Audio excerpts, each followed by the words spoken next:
जय हिंद दोस्तों, आप सभी का स्वागत है। तो आज हम लोग इस वीडियो में यूपी पुलिस में पूछे गए प्रश्नों का कंप्लीट एनालिसिस करने वाले हैं। 23 अगस्त 2024 सेकेंड शिफ्ट में पूछे गए प्रश्नों को कंप्लीट एनालिसिस करने वाले हैं। सबसे पहले हम लोग जीएस पेपर को देखेंगे, उसके बाद हिंदी पेपर को देखेंगे और नेक्स्ट में आपको मैथ और रीजनिंग कराया जाएगा। तो आइए सीधा वीडियो को शुरू करते हैं। और इसका पीडीएफ आपको टेलीग्राम चैनल पर प्रोवाइड कर दिया जाता है, तो आप वहाँ से जाकर आप पीडीएफ डाउनलोड कर सकते हैं। तो पीडीएफ डाउनलोड करने के लिए आप टेलीग्राम चैनल को ज्वाइन कर लीजिएगा, जिसका लिंक आपको वीडियो के डिस्क्रिप्शन में मिलेगा। वहाँ से भी जाकर आप पीडीएफ यानी टेलीग्राम चैनल को ज्वाइन कर सकते हैं, या आप जाकर टेलीग्राम पे सर्च कर सकते हैं स्टडी लिंक पीडीएफ, वहाँ से भी जाकर आप ज्वाइन कर सकते हैं। तो आइए सीधा वीडियो को शुरू करते हैं। और डेली प्रैक्टिस करने के लिए वहाँ आपको प्रश्न दिया जाता है। तो सबसे पहले हम लोग जीएस पेपर को देखते हैं। तो जो जीएस पेपर स्टार्ट है 58 नंबर प्रश्न से स्टार्ट है।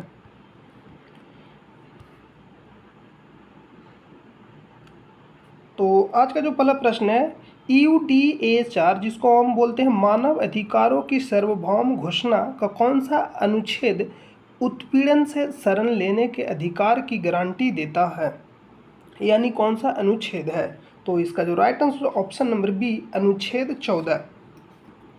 नेक्स्ट प्रश्न पर चलते हैं। नेक्स्ट प्रश्न है एनपीए, यानी एनपीए एक इकोनॉमिक्स टर्म है, यानी इसका पूर्ण रूप क्या होता है, यानी फुल फॉर्म क्या होता है?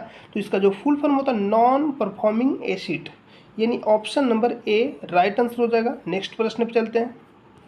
नेक्स्ट जो प्रश्न है कि उत्तर प्रदेश के किस जिले में सेरा नृत्य मनाया जाता है? तो इसका राइट आंसर क्या हो जाएगा? Lalitpur, option number C. Next प्रश्न है कि व्यापक परमाणु परीक्षण प्रतिबंध संधि का मुख्य उद्देश्य क्या है? तो इसका जो मुख्य उद्देश्य क्या है ये आपको बताना है, यानी व्यापक, इसको इंग्लिश में बोलते हैं कम्प्रिहेंसिव टेस्ट वैन ट्रीटी। इसका मुख्य उद्देश्य क्या है? तो जब भी आप इस तरह का प्रश्न देखिएगा तो इंग्लिश वर्जन को जरूर पढ़ लीजिएगा, क्योंकि इंग्लिश वर्जन में ज़्यादा समझ में आएगा। तो इसका जो मुख्य उद्देश्य है नागरिक और सैन्य दोनों उद्देश्यों के लिए सभी परमाणु विस्फोटों पर प्रतिबंध लगाना, यानी ऑप्शन नंबर डी। नेक्स्ट जो प्रश्न पूछा गया है कि अर्जुन पुरस्कार किस क्षेत्र में उपलब्धियों के लिए प्रदान किया जाता है? तो कौन सा क्षेत्र हो जाएगा? खेल, यानी ऑप्शन नंबर ए। नेक्स्ट जो प्रश्न पूछा गया कि इंडिया विंस फ्रीडम किसकी आत्मकथा है? तो इसका जो राइट आंसर है option number D, Abdul Kalam Azad. तो यानी जो भी जीएस पेपर है, यानी टोटली प्रीवियस ईयर प्रश्न रहता है। आप कोई भी एग्जाम दीजिएगा, यानी 10 साल के, यानी वर्तमान के 10 साल के प्रश्न आपको कंप्लीट रहना चाहिए प्रीवियस ईयर, यानी विभिन्न एग्जामों के। तो आप आसानी से कोई भी प्रश्न को कर सकते हैं। और इसी तरह का प्रश्न आपको डेली प्रैक्टिस कराया जाता है चैनल पे, तो आप चैनल को ज्वाइन कर लीजिएगा, वहाँ आपको डेली प्रैक्टिस कराया जाता है। तो नेक्स्ट प्रश्न पे चलते हैं। नेक्स्ट प्रश्न है कि 2016 के विमुद्रीकरण के बाद आरबीआई को कितने प्रतिशत 500 और 1000 रुपये के नोट प्राप्त हुए हैं? तो इसका जो राइट आंसर हो जाएगा 98.96%, यानी ऑप्शन नंबर ए। नेक्स्ट जो प्रश्न है 65 नंबर की, 1993 में मानव अधिकारों पर विश्व सम्मेलन ने खालिस्तान को अपनाया गया, यानी इसमें कौन सा घोषणा को अपनाया गया था? तो वियना घोषणा को अपनाया गया था, ऑप्शन नंबर सी।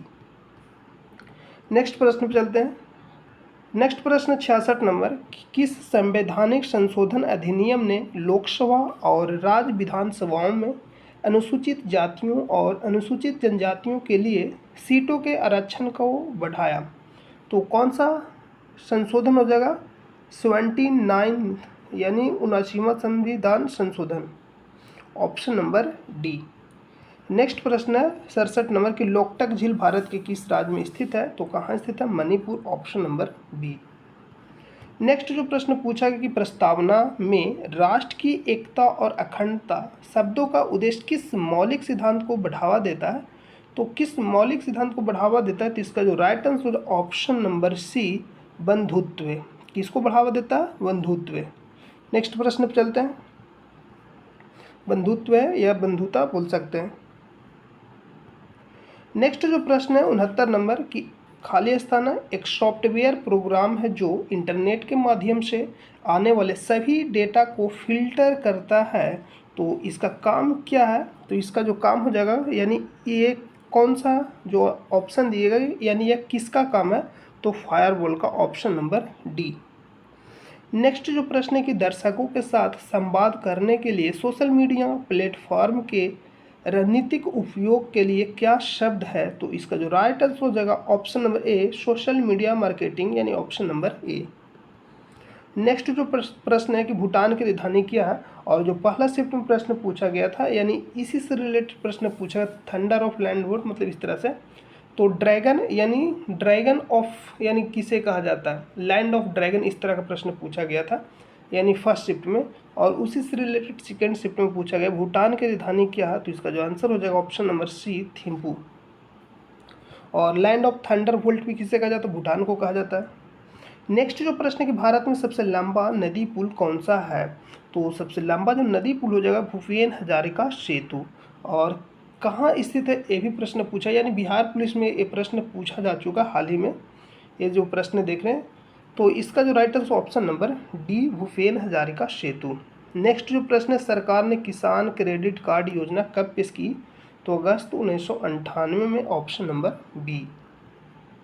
नेक्स्ट प्रश्न पर चलते, 74 नंबर जो प्रश्न है कि भारत और वियतनाम में के बीच साझेदारी से उनके क्षेत्रीय सुरक्षा परिदृश्य में किस प्रकार परिवर्तन आएगा, तो किस प्रकार का परिवर्तन आएगा, तो रक्षा सहयोग और समुद्री सुरक्षा बढ़ाकर।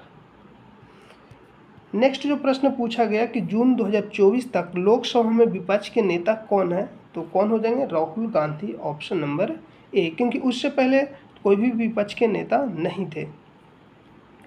नेक्स्ट जो प्रश्न है कि तुगलकनामा पुस्तक लेखक कौन है, यानी तुगलकनामा पुस्तक लेखक कौन है, तो अमीर Khusro, option number A. 77 number जो प्रश्न है कि अंतर्राष्ट्रीय अक्षय ऊर्जा एजेंसी क्या करती है, यानी इसका काम क्या है, तो ये नवीकरणीय ऊर्जा के उपयोग को बढ़ावा देती है, यानी ऑप्शन नंबर ए इसका राइट आंसर हो जाएगा। और जो ये है अंतर्राष्ट्रीय अक्षय ऊर्जा एजेंसी, इसका जो लक्ष्य है 2030 तक 3 गुना यानी बढ़ाना, और एक कब होगा, यानी वर्तमान जो है उसका यानी 16.4% की दर से वृद्धि होना चाहिए, तो ये प्राप्त होगा 2030 तक 3 गुना अक्षय ऊर्जा। नेक्स्ट जो प्रश्न है कि वैश्विक आतंकवाद विरोधी प्रयासों के समन्वय के लिए किस संगठन को जिम्मेदार माना जाता है, तो इसका जो राइट आंसर हो जाएगा UNCCT, यानी इसका जो फुल फॉर्म ही होता है UN, यानी United nation counter tourism centre. तो इसका right answer option number D, United nation counter tourism centre, यानी ऑप्शन नंबर डी इसका राइट आंसर हो जाएगा। नेक्स्ट जो प्रश्न पूछा गया कि दूध उत्पाद यानी मिल्क प्रोडक्ट, ब्रेड आदि आवश्यक वस्तुओं पर GST दर क्या है, तो इसका राइट आंसर हो जाएगा 5%। नेक्स्ट जो प्रश्न पूछा गया कि चंद्रमा पर नासा के मानव युक्त लैंडिंग मिशन को क्या नाम दिया गया है जो 2024-25 तक होने की संभावना है, तो Artemis, option number D.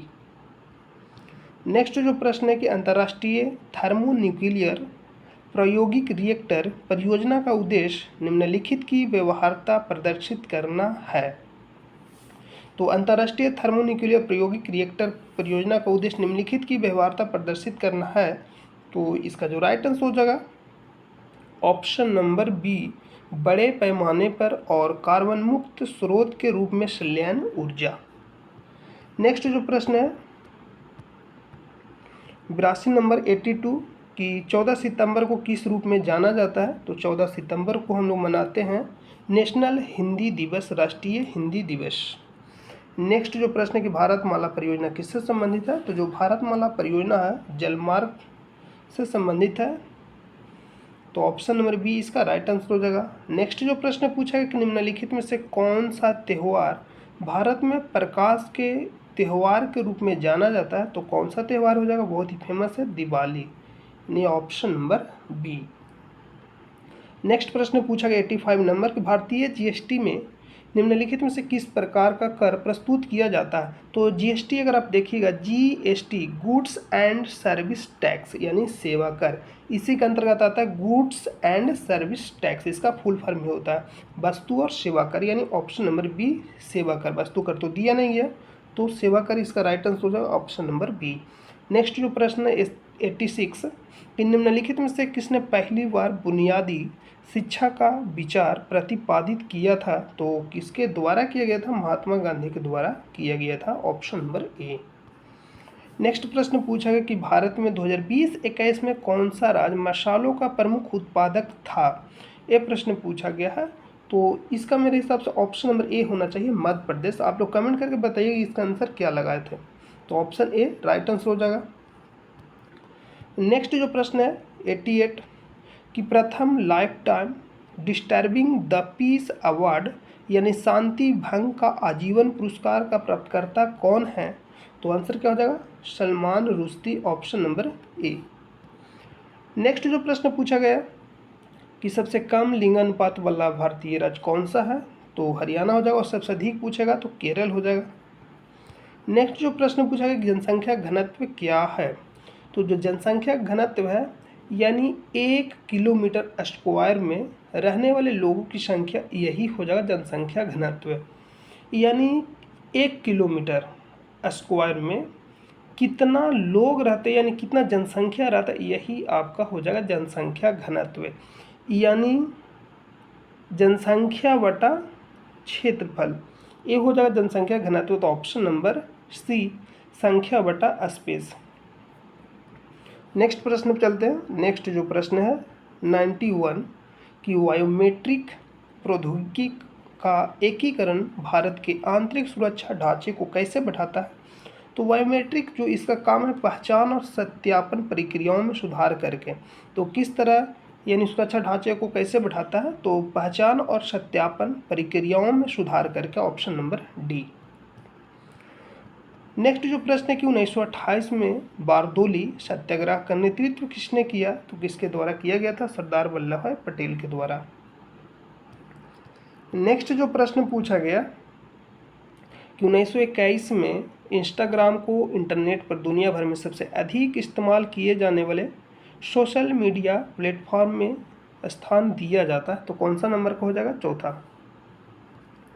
Next जो प्रश्न पूछा गया कि चीन ने तिब्बत पर आक्रमण कब किया था। तो जो आक्रमण किया था 1949 में, ऑप्शन नंबर डी।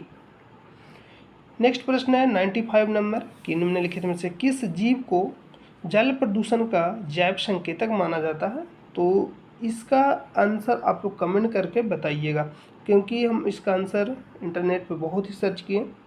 तो इसका आंसर मेरे हिसाब से जो होना चाहिए केचुआ होना चाहिए, ऑप्शन नंबर ए। बाकी आप लोग कमेंट करके इसका आंसर बताइएगा कि क्या होगा। नेक्स्ट जो प्रश्न है, नेक्स्ट प्रश्न है बाकी यहाँ पास आप देख सकते हैं रीजनिंग और मैथ है। तो अब हम लोग हिंदी को कंप्लीट करते हैं। तो हिंदी यहाँ पर गद्यांश दिया गया 114 से 118 तक। और गद्यांश में दिया गया कि झांसी की रानी कविता सुभद्रा कुमारी चौहान की प्रसिद्ध कविता, बिल्कुल सही है। दी गई कविता के आधार पर निम्नलिखित प्रश्नों को उत्तर दीजिए।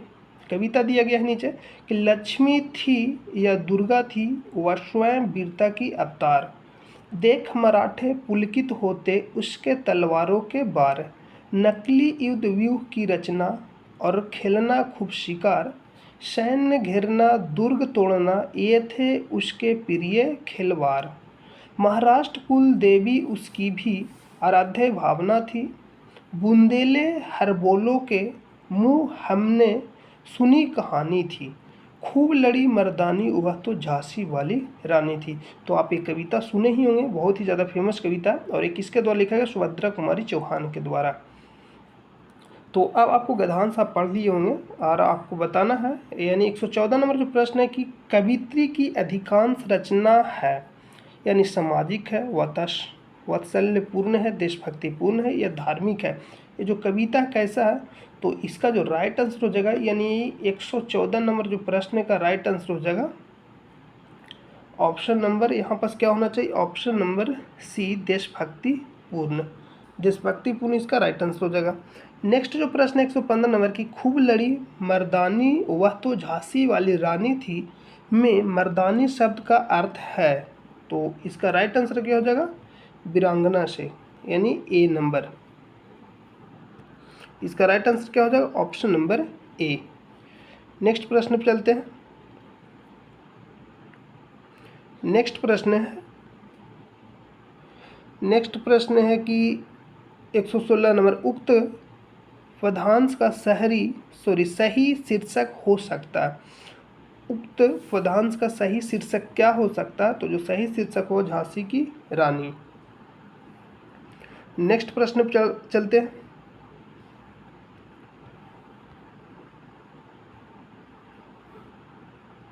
यहाँ पर सब देख सकते 115 नंबर की, खूब लड़ी मर्दानी, वह तो झांसी वाली रानी थी में मर्दानी शब्द का अर्थ हो सकता है यानी पुरुषों जैसी। यहाँ पर क्या हो सकता है? पुरुषों जैसी। ऑप्शन यानी वीरांगना ने पुरुषों जैसी यहाँ पास होगा ऑप्शन नंबर बी। नेक्स्ट प्रश्न पर चलते हैं। नेक्स्ट प्रश्न 116 नंबर जो प्रश्न है, उक्त पदांश का सही शीर्षक क्या? तो झांसी की रानी आंसर हो जाएगा। नेक्स्ट जो प्रश्न 117 नंबर, इस कविता की कवित्री का नाम क्या है? तो इस कविता कवित्री का जो नाम हो जाएगा सुभद्रा कुमारी चौहान। नेक्स्ट जो प्रश्न 118 नंबर कि इस कविता में प्रयोग किया गया रस है यानी कौन सा रस है? तो इसका जो right answer option number D यानी वीर रस। नेक्स्ट प्रश्न पर चलते हैं। नेक्स्ट 120 नंबर प्रश्न है कि तुम कब आओगे इस वाक्य में उचित विराम का प्रयोग कीजिए। तो उचित विराम का जो प्रयोग किया जाएगा क्या आंसर होगा? तो इसका right answer option number B प्रश्नवाचक, क्योंकि प्रश्न पूछा जा रहा है। सॉरी, यहाँ पास 119 नंबर प्रश्न छूट गया।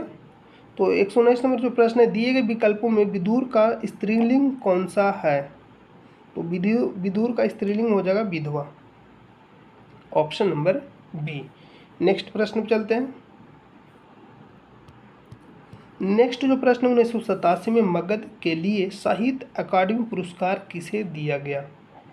तो साहित्य अकादमी पुरस्कार किसे दिया गया था? तो इसका जो राइट आंसर हो जाएगा option number B Shrikant Verma, option number B Shrikant Verma. Next प्रश्न पर चलते हैं। नेक्स्ट जो प्रश्न है यानी हो जाएगा 122 नंबर कि निम्नलिखित में से कौन सा शब्द विशेषण है यानी कौन सा शब्द विशेषण है? तो ऑप्शन नंबर डी चुपचाप। अव्यय के कितने भेद हैं? तो अव्यय के कितने भेद हो जाएंगे? 5। त्रिवर्ण का उच्चारण स्थान है तो क्या हो जाएगा? मूर्धा। नेक्स्ट जो प्रश्न 125 नंबर की काव्य की शोभा बढ़ाने वाले धर्मों को अलंकार कहते हैं, इस उक्ति में प्रयुक्त धर्म शब्द का क्या अर्थ है? तो इसका जो अर्थ हो जाएगा गुण। नेक्स्ट प्रश्न है कि कानन का पर्यायवाची शब्द क्या है? तो कानन का पर्यायवाची शब्द वन हो जाएगा। कृताकृत में समास है तो कृताकृत में जो समास हो जाएगा कर्मधारय। 128 नंबर प्रश्न है निम्नलिखित में से किस वाक्य में कृतवाच्य का प्रयोग हुआ है? कृतवाच्य का। तो इसका जो राइट आंसर हो जाएगा 128 का डी नंबर कि मोहन पुस्तक पढ़ रहा है। नेक्स्ट जो प्रश्न निम्नलिखित में से पुल्लिंग शब्द छाटिए। तो पुल्लिंग शब्द छाटना तो इसका जो राइट आंसर हो जाएगा आहार, इसका राइट आंसर क्या होगा? आहार। नेक्स्ट प्रश्न पर चलते हैं कि माघ फागुन में पड़ने वाली ऋतु के लिए एक शब्द है। तो माघ फागुन में पड़ने वाली ऋतु के लिए एक शब्द कौन सा है? तो एक शब्द हो जाएगा शिशिर, यानी पतझड़ वाला, उस टाइम पतझड़ वाला रहता है मौसम। नेक्स्ट है 131 नंबर प्रश्न है कि अभिज्ञ शब्द का समानार्थक क्या है? तो अभिज्ञ शब्द का जो समानार्थक हो जाएगा जानकार। अभिज्ञ शब्द का समानार्थक क्या हो जाएगा? तो जानकार। नेक्स्ट प्रश्न पर चलते हैं। यहाँ पर पूछा है सम भिन्नार्थक शब्द, तो इसका आंसर क्या हो जाएगा? ऑप्शन नंबर बी जानकार। नेक्स्ट प्रश्न पर चलते हैं। नेक्स्ट प्रश्न है 132 नंबर, चीफ की दावत कहानी के रचनाकार कौन है? तो option number C Bhisham Sahni. 137 number प्रश्न निम्नलिखित में से कौन सा अर्ध विराम चिन्ह है? तो ये प्रश्न पूछा जा रहा है ऑप्शन नंबर बी। नेक्स्ट है इति इति शब्द युग्म का सही विकल्प चुनिए। तो समाप्ति और बाधा। नेक्स्ट है निम्नलिखित में से वाक्य के शुद्ध रूप का चयन कीजिए। तो 135 का क्या हो जाएगा? बी नंबर कि मैं गाने का अभ्यास करता हूँ, शुद्ध वाक्य हो जाएगा। नेक्स्ट प्रश्न पे चलते हैं। नेक्स्ट जो प्रश्न 126 नंबर की अभय उभय शब्द युग्म का सही अर्थ क्या होगा? तो इसका जो सही अर्थ हो जाएगा निर्भय दोनों, निर्भय दोनों, इसका राइट आंसर हो जाएगा। नेक्स्ट प्रश्न पे चलते हैं। नेक्स्ट 137 नंबर कि अंधेर नगरी का अर्थ क्या है? तो अंधेर नगरी का अर्थ हो जाएगा अन्याय की जगह। कांति कलांति शब्द युग्म का सही अर्थ क्या है? तो इसका राइट आंसर हो चमक थकावट। नेक्स्ट जो प्रश्न है 139 नंबर आधि व्याधि शब्द युग्म में आधि का अर्थ में से क्या है? तो मानसिक कष्ट। नेक्स्ट है कि ता वर्ग की ध्वनियों का उच्चारण स्थान है? तो दंत से, ऑप्शन नंबर बी। नेक्स्ट है कि वह लाचार है, वह लाचार है क्योंकि वह अंधा। इस वाक्य में कौन सा अव्यय है? तो इसका जो राइट आंसर हो जाएगा ऑप्शन नंबर डी कारणवाचक। नेक्स्ट जो प्रश्न पूछा गया 142 नंबर कि बिनु पग चले सुनई बिनु काना। सर देखिए यहाँ पर लिखा गया कि बिनु पग चले सुनई बिनु काना कर बिनु कर्म करे विधि नाना। इन पंक्तियों में प्रयुक्त अलंकार कौन सा है? तो ऑप्शन नंबर डी विभावना अलंकार। नेक्स्ट जो प्रश्न है निम्नलिखित में से किस क्षेत्र में विशेष योगदान के लिए ज्ञानपीठ पुरस्कार दिया जाता है? तो कौन सा आंसर हो जाएगा? साहित्य। नेक्स्ट है कि दवाई शब्द का सही बहुवचन रूप वाला विकल्प को चुनिए। तो इसका आंसर हो दवाइयाँ। वर्णमाला किसे कहा जाता है? तो वर्णमाला कहा जाता है वर्णों के व्यवस्थित समूह को। नेक्स्ट है 146 नंबर प्रश्न कि अंगारे बरसना मुहावरे का सही अर्थ क्या है? कड़ी धूप होना। नेक्स्ट जो प्रश्न है घर का रहस्य जानने वाला बड़ा घातक होता है अर्थ की बौद्धिक लोकोक्ति है? तो ऑप्शन नंबर बी घर का भेदी लंकाडा है। नेक्स्ट प्रश्न निम्नलिखित में से विशेषण शब्द कौन सा है? तो सुंदर हो जाएगा। मुझे बारिश में भीगना पसंद नहीं है किस सर्वनाम का उदाहरण है? तो इसका आंसर क्या हो जाएगा? सी उत्तम और प्रथम पुरुष दोनों। नेक्स्ट जो प्रश्न है और लास्ट जो प्रश्न है कि निर्वासित में कौन सा प्रत्यय है? तो ईत हो जाएगा ऑप्शन नंबर ए। तो आई होप कि सारा प्रश्न आपको समझ में आ गया हो और कहीं भी अगर आपको डाउट लगता है तो आप कमेंट करके बता दीजिएगा। जो भी आपका डाउट होगा डाउट क्लियर कर दिया जाएगा। तो मिलते हैं नेक्स्ट वीडियो में, तब तक के लिए अपना ख्याल रखिए। जय हिंद, जय भारत।